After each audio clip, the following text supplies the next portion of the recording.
Another day, another vlog.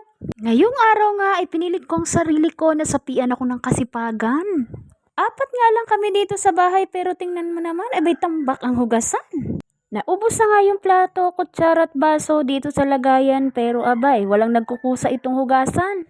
Dali-dali ko nga itong hinugasan dahil magpapakain pa ako ng mga baboy dahil sa mga oras na ito ay medyo tanghali na nga. Mga biik nga ang una kong pinakain dahil bawal silang malipasan para iwas bansot at maganda ang kanilang pangangatawan. Hindi nga namin to tinitipid sa pagkain at talagang sinusunod namin yung nasa feeding guide na nakalagay sa sako. Pag nabansot ang isang baboy, may hirapan ka ng palakihin at pabigatin kahit i-full pack mo pa sa pagkain. 4 days na nga yung walay sa inahin pero talaga namang gumagana na sila sa pagkain. Paunti-unti lang yung paglagay ko ng feeds para hindi sila magsawa agad.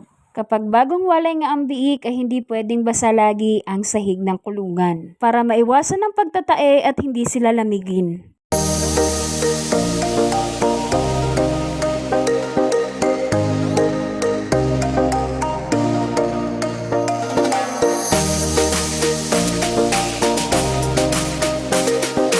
Pagkatapos ko ang linisin at pakainin ng mga baboy, eto naman ako at linisan ko naman ng mga pader. Dirty white nga ang kulay ng pintura pero abay, parang dirty na lang.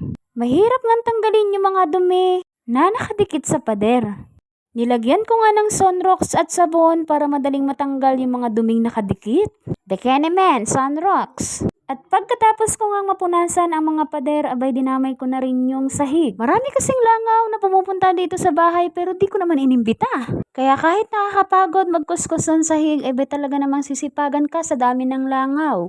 Dito nga ako nagsimula sa may bandang kusina dahil nga dito nga halos napupunta ang mga langaw. Dinamihan ko na nga ang paglagay ng Sunrox pero parang walang nangyayari. Na-immune na siguro ang mga langaw sa amoy ng Sunrox. Sa sobrang dumi nga nitong aming sahig, abay ang kulay na ng tubig ay para na bang tsokolate. Hindi ko na nga ito nilalagyan ng linoleum dahil nga nadala ako nung una dahil nung pumasok yung tubig ay bumaho siya ng bongga. Medyo mababa kasi ang flooring nito kaya talagang pag malakas ang ulan ay pumapasok din yung tubig. Wala pa kasi kaming budget sa pagpapagawa nito at sa pagpapalagay ng tiles kaya tiis-tiis na muna tayo sa ganito. O mga kamarites, hanggang dito na muna. Salamat sa panonood. Please don't forget to like, follow, and share. See you on my next vlog!